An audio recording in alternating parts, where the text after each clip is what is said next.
मां Abha Shravan Kumar Asudani, post graduation in law, Nagpur Maharashtra मां। मूंखे फ़ख़ुरु आहे त मां हिकु सिंधी आहियां।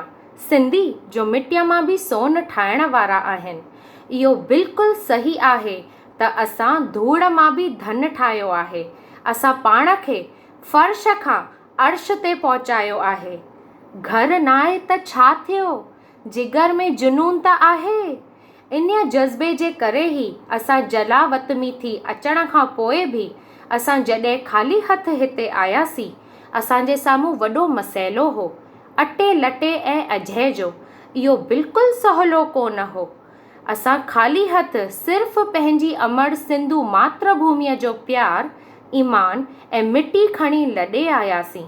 पर असांजी अवरचाई, सादगी, सचाई ऐं ज़बरदस्त जीअण जे जुनून असांखे पंहिंजे पेरनि ते बीहणु सेखारियो। ॿुड़ीअ मां असां ज़िंदगी शुरू कई ऐं अॼु सॼे संसार में फैलियल सिंधी पंहिंजो शान मान साफ़ साफ़ ॾेखारे रहिया आहियूं। सिर्फ़ु असां अहिड़ी क़ौम आहियूं जो असांखे न कोई पंहिंजो प्रिघणो आहे न ज़मीन, पर असां सॼे देश खे पंहिंजो सम्झी करे सबुर, शांती ऐं प्रेम सां उन में पइजी वियासीं। अॼु संसार जे हर हिकु कुंड कुर्चे, हर खेत्र में सिंधी चमकी पिया आहिनि। श्री हरीश फबियानीअ बि चयो आहे कि 99% महिनत ऐं 1% नसीब खपंदो आहे कंहिं बि कामयाबीअ लाइ। इन जो मतिलब कि असां केतिरा न महिनती आहियूं।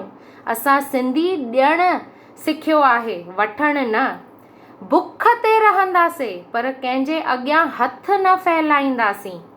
कंहिं सिंधी शायर सच चयो आहे, आंधीअ में जोत जॻाइण वारा सिंधी, मिटीअ मां सोन बनाइण वारा सिंधी, हुब वारा, सिक वारा सिंधी, मान सम्मान शान वारा सिंधी। सिंधियुनि जो इतिहास बि सुहिणो आहे ऐं अॼु बि असां पंहिंजी महिनत सां चंड ऐं सूरज वांगुरु चमकी रहिया आहियूं। सच में सिंधियुनि मिटीअ मां सोन ठाहियो आहे, छो त असां सिंधी भॻवान में अक़ीदो रखण वारा आहियूं, कर्म में विश्वास रखण वारा आहियूं। सूफ़ी संतनि जे सिद्धांतनि जो असांजे जीवन में शुरूअ खां असरु ॾिठो वियो आहे। सिंधी न त कंहिंजो बुरो कंदा आहिनि, न सोचंदा आहिनि ऐं इहा ई भॻवान भावना ई असांखे अॻियां वधायो आहे।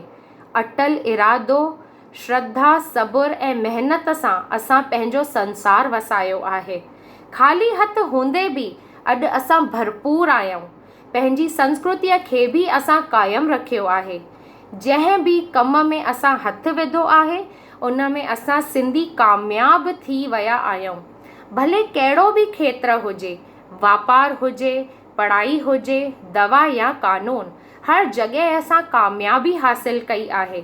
श्री निरंजन हीरानंदानी रियल स्टेट में कामयाबु आहिनि त उते ई हिंदूजा, रहेजा, दयाल दास वापार में कामयाबु आहिनि। श्री सुरेश अडवानी कैंसर मर्ज में पंहिंजो माहिर थिया आहिनि त स्वर्गवासी श्री राम जेठमलानी पंहिंजो नालो कानून में रोशन कयो आहे।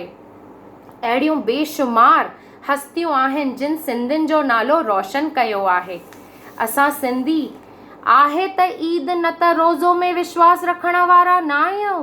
अॻियां जो सोचे करे पोइ ख़र्च कंदा आहियूं। जॾहिं असां हिते आयासीं त असां ॾिसंदा हुआसीं माण्हू खाई पी मौज कंदा हुआ ऐं सॼो पैसो ख़तमु करे ॿियनि अॻियां हथु फैलाईंदा हुआ, पर असां सिंधी बचत में विश्वास रखंदा आहियूं। इन करे असां वाधारो कयो ऐं पंहिंजो सॼो राजपाठ ठाहियो आहे। असां धूड़ मां बि धन ठाहियो आहे। कंहिं बि क़ौम जो वाधारो उन्हनि जे गुणनि खां ई थींदो आहे। ॾाढी घणी महिनत, जुनून, पढ़ाई, सचाई, प्रेम, त्याग ऐं ईश्वर में अटूट विश्वास असां सिंधी समाज जे वाधारे जो राज़ आहे। अॼु असां वटि कंहिं बि ॻाल्हि जी कमी कोन्हे। आख़िर में मां इहो ई चवंदसि त सिंधी हुअणु हिकु वॾे फ़ख़ुर जी ॻाल्हि आहे। पंहिंजी सिंधियत ऐं सिंधी ॿोली खे जिंदड़ रखणु असांजो वॾो फ़र्ज़ु आहे। सिंधी आहियूं सिंधी ॻाल्हायूं। वरी थी चवां, सिंधी आहियूं, सिंधी ॻाल्हायूं। वञी विसारी छो थो ॿोली बुछड़ो थींदे हाल, वञी विसारी छो थो ॿोली बुछड़ो थींदे हाल।